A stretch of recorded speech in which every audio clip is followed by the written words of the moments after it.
London, 1868.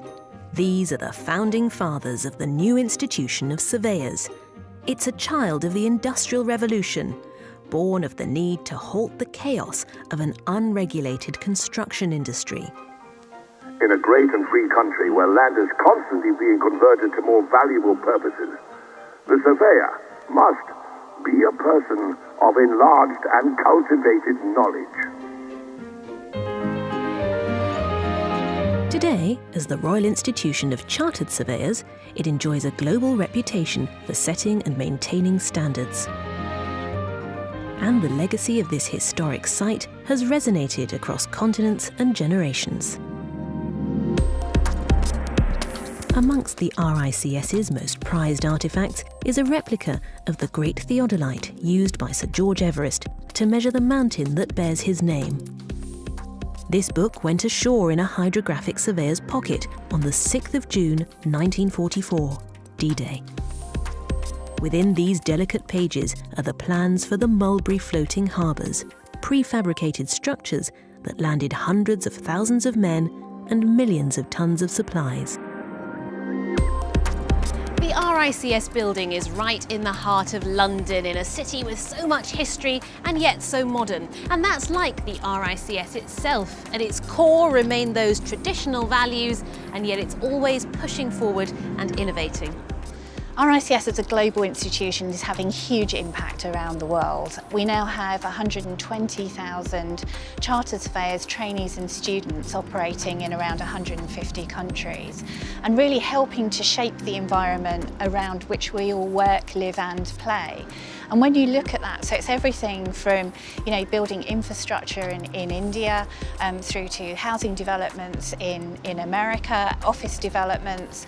Everything that you see as you walk down a street has really had some involvement by a chartered surveyor. These are the most recent graduates of the RICS School of Built Environment at Amity University, Noida, India. Highly skilled professionals are vital to fill a skills gap in this rapidly growing, urbanising country. So the people who are qualifying now from the School of the Built Environment are going to be the people who are going to be building India. And therefore we see a massive opportunity for India to develop professionals who can build all of the smart cities of the future. Half the world's population live in cities, and even cities half a world apart face similar challenges as they plan for urban living in the 21st century. Preparing the next generation of surveyors is crucial. Transport for London supports an apprenticeship scheme with the RICS, and its remit is wide. It's so diverse and vast. I could be working on major station upgrades in one project. Next I could be working in retail pods on another.